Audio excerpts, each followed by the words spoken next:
అశోక్ కొత్తగా బైక్ కొనుక్కున్నాడు. ఒక కాఫీ షాప్ ముందు బైక్ పార్క్ చేసి లోపలికెళ్ళి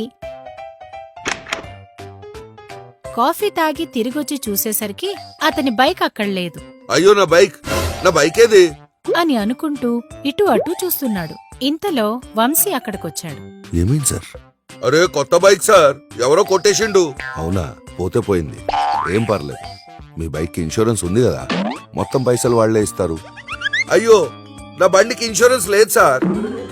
అయితే మీ బండి పోయినట్టే, మీ పైసలన్నీ పోయినట్టే. ఆ?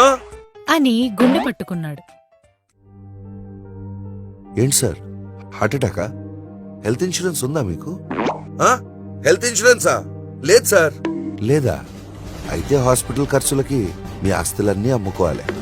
ఆస్తులన్నీ అమ్ముకోవాలా? అని గుండె పట్టుకుని అలాగే చచ్చిపోయాడు.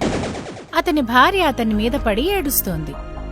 ఓ అయ్యో, నా అయ్యా, నన్ను ఆగం చేసిపోయావా అయ్యా అని ఏడుస్తోంది.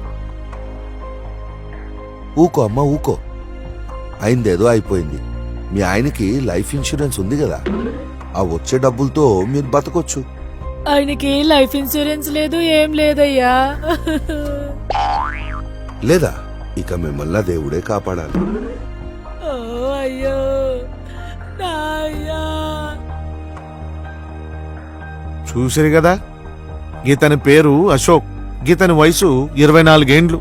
ఆయన ముందు ఆ బైక్ ఇన్సూరెన్స్ చేయిస్తే హార్ట్ అటాక్ వచ్చేది కాదు. పోనీ హెల్త్ ఇన్సూరెన్స్ అయినా చేయిస్తే బతుకుండేవాడు. పోనీ లైఫ్ ఇన్సూరెన్స్ అన్నా చేయిస్తే అతని ఫ్యామిలీ అయినా బాగుండేది. గది లేదు. మీరు మాత్రం అట్లా చేయకండి. వెంటనే మీ దగ్గరలో ఉన్న ఇన్సూరెన్స్ కంపెనీకి పోయి మీ ఇన్సూరెన్స్ చేయించండి. అరే జల్దీ పోదాం పారా, ఇన్సూరెన్స్ చేయిద్దాం.